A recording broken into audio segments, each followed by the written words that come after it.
Muito bem, telespectadores da Superin TV, em especial aqui do Superin Notícias. Como eu disse no início da edição desta quarta-feira e também na passagem de bloco do primeiro para a segunda parte do jornal desta quarta-feira, recebo aqui no estúdio da Superin TV, em especial, claro, para o jornal Superin Notícias, a psicóloga Érica Frois, que está aqui para poder falar de um assunto de extrema importância, principalmente no momento em que estamos vivendo. Hoje o assunto é saúde mental e a importância que ela tem nas nossas vidas. Primeiramente, Érica, muito boa tarde e obrigado por ter aceitado o convite. Obrigada, Gustavo, né? É um prazer estar falando para vocês aí de casa sobre a importância, né, nessa pandemia, principalmente, de ter saúde mental, né? Então, assim, para quem está em casa, Sim. a gente pergunta assim, o que é ter saúde mental, né? É estar bem financeiramente? É estar feliz? Sim. A resposta não é essa. Ter saúde mental, gente, é quando a gente consegue lidar tanto com coisas positivas, sim, quanto com emoções negativas. E muitas vezes os adoecimentos vêm, claro, né, oriundos dessa relação do sujeito entender o que é uma doença. Então, hoje a gente está lidando assim, com situações limítrofes, né? A gente está lidando aí com perda de emprego, né? A gente está vendo as pessoas hoje... Perdendo entes queridos. Perdendo entes queridos, principalmente porque a gente viu que Valadares já morreu mais de 1000 sim, pessoas. Então, assim, indiretamente, todos nós perdemos um amigo, sim, perdemos um parente pela pandemia. E como a gente tem lidado, né, com essa situação de perda, de luto, de trabalho, porque a gente hoje vê, assim, eu pelo menos no consultório, sim, eu vejo assim, os pacientes que adoecem, que são acometidos de Covid. A gente tem visto, assim, a maioria, né, passa o Covid e vem as sequelas do Covid. Verdade. E aí, assim, uma das sequelas que tem, assim, né, assim, sido mais frequente, sim, é a questão dos adoecimentos, né, psicológicos. E aí a depressão e a ansiedade, ela vem, assim, no topo, sim, né? Tem hora que eu brinco com o psiquiatra lá do meu trabalho, assim, não tá tendo nem vaga para psiquiatra. Por que isso, gente? O Covid, ele acelera, né, o nosso pensamento, assim, claro, eu vou dar certo, eu vou tomar a medicação, esse tratamento vai dar certo comigo. Então, assim, são inúmeros tratamentos, né, não tem um específico para ninguém. A vacina está aí para dar uma melhorada, sim, né, assim, hoje Valadares já tem mais de 50 mil pessoas vacinadas, então isso é um ponto muito positivo. Mas a gente tem visto que, mesmo assim, a saúde mental continua comprometida. Claro. Né? Nós estamos falando de 1 ano de pandemia, Gustavo. 1 ano de sofrimento psíquico, 1 ano de angústia. E oriundo de quê? De uma vivência que já vinha de um estresse. Claro. Né? Hoje eu falo assim, hoje as famílias têm que ficar junto, né? Os homens têm que fazer serviços domésticos. Então, assim, as pessoas, elas já não se viam. Né? Muitas crianças ficavam, às vezes, de 7 da manhã até 5 horas da tarde numa escola. Então, o contato familiar, esse afeto, ele não existia muitas vezes. Existia um curto espaço de tempo. Sim. E aí a família teve que se reinventar, né? Muitos pais perderam o trabalho, tiveram que fazer serviços, né? Home office dentro de casa, né? O meu caso, por exemplo, eu passei por isso assim, intensivamente. Eu tenho uma filha pequenininha, né? Não tinha escolinha para ela, uma outra com aula online, e eu tendo que atender home office e atender presencial. Sim. Então, assim, foram momentos que a gente teve que reconstruir esse pensamento de saúde mental. E aí, assim, fica uma indagação para as pessoas perguntarem assim, Érica, quando é que eu sei que eu estou doente?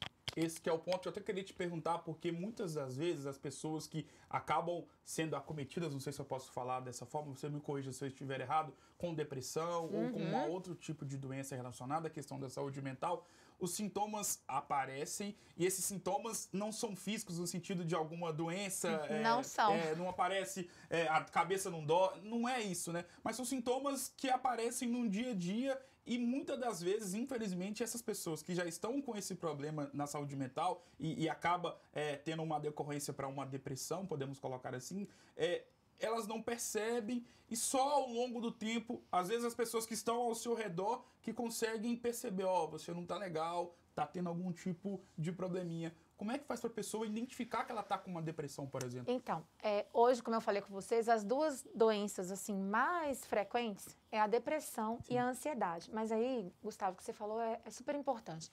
Porque antes da depressão, a pessoa está ansiosa.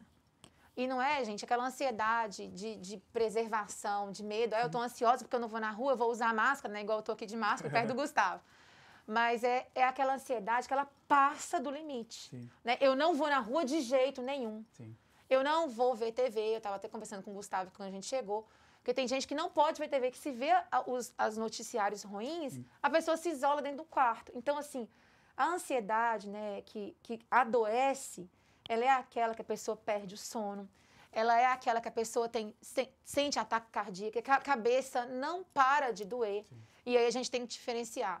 Existe a enxaqueca e a cefaleia. Sim. Então, a gente teve muitos históricos de cefaleia pós-Covid, que já é a tensão, né, do adoecimento pós-Covid. Mas aí a gente vê com a ansiedade que isso tem, assim, aumentado, assim, em escala que não dá nem para medir, né? Assim, as pessoas ansiosas, elas são um pulo para a depressão. Por quê? Se eu estou ansioso, aquele lugar ali, aquele ambiente, aqueles amigos já não fazem sentido. É o que você falou. A pessoa percebe que o outro não está bem. E eu vou fazendo o quê? Eu vou me isolando. Sim, eu vou me isolando, eu vou me afastando.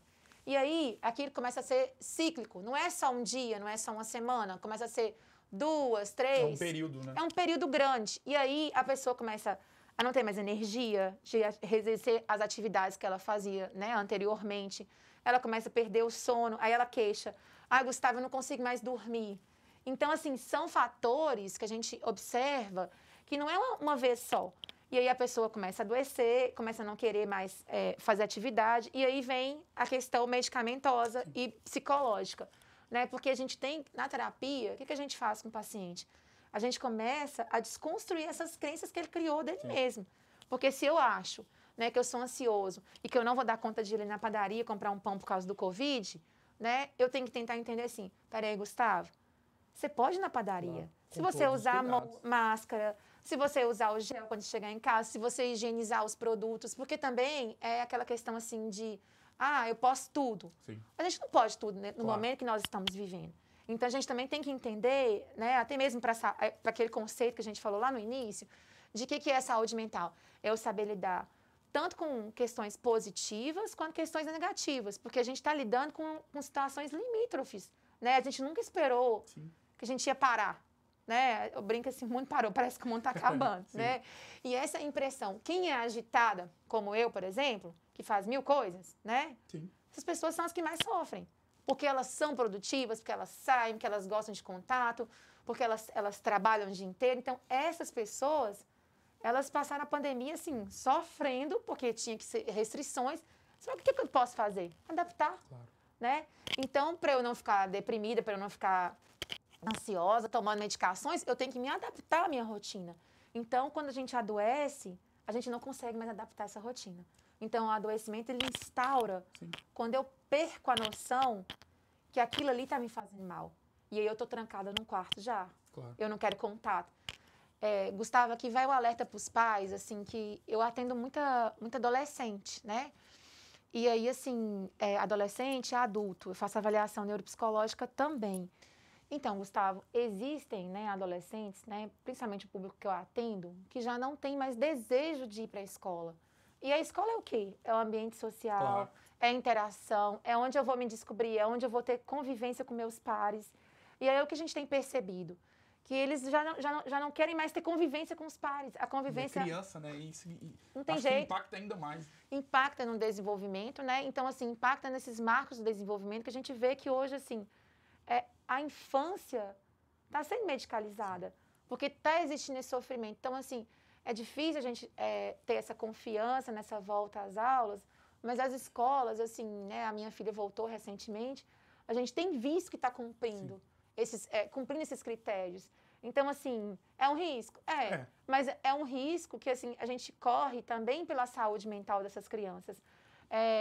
Hoje, o adoecimento psíquico está em evidência e a gente precisa cuidar, porque quando a gente vê uma pessoa adoecida mentalmente, não é só uma pessoa adoecida mentalmente, é uma pessoa que está perdendo contato com os outros, é uma pessoa que já não tem vontade mais de trabalhar, já não tem vontade mais de estudar. E aí a gente vê, assim, que as famílias vão ficando perdidas. Porque quem está ao redor dessa pessoa também acaba sofrendo. Acaba sofrendo. E hoje, assim, eu falo assim, o que tem mais acontecido no consultório?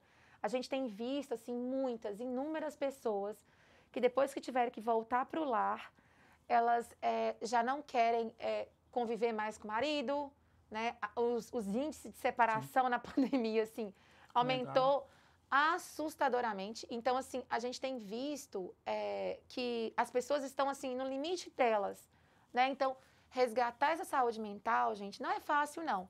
Mas a gente tem que buscar ajuda, porque a ajuda é onde você vai entender os erros que você está cometendo para continuar naquele isolamento, naquela tristeza frequente. E ninguém quer viver triste, né? E, Érica, o papo é muito bom e é super importante porque é um momento onde a saúde mental ganhou um espaço nos meios de comunicação, na roda de conversa com os amigos, porque, infelizmente, nós sabemos que no cenário no qual nós estamos inseridos hoje, e é isso não só no Brasil, mas em todo mundo tem algum amigo ou algum conhecido, algum parente, algum colega de trabalho que está passando por um momento complicado, seja por uma depressão ou seja por uma outra situação que também é em decorrência da saúde mental, mas, claro, o tempo é escasso. Mas eu gostaria de te agradecer por ter aceitado esse bate-papo, de ter aceitado esse convite para a gente poder falar sobre esse assunto. E já estou fazendo esse convite aqui agora para você poder voltar mais vezes, para a gente poder falar um pouco mais sobre esse assunto que é muito importante, principalmente nos dias de hoje. Obrigado por ter aceitado o convite. E as portas estão abertas para você poder voltar mais vezes. Obrigada. Érica, obrigado. Mais uma vez, o Super Notícias desta quarta vai para o seu segundo intervalo e na volta com vocês, Bernardo Andrade, ele que é atleta e treinador de pickleball e que vai contar tudo sobre esse esporte que tem crescido cada vez mais em Governador Valadares, em todo o Brasil e, por que não, em todo o mundo. Não saia daí.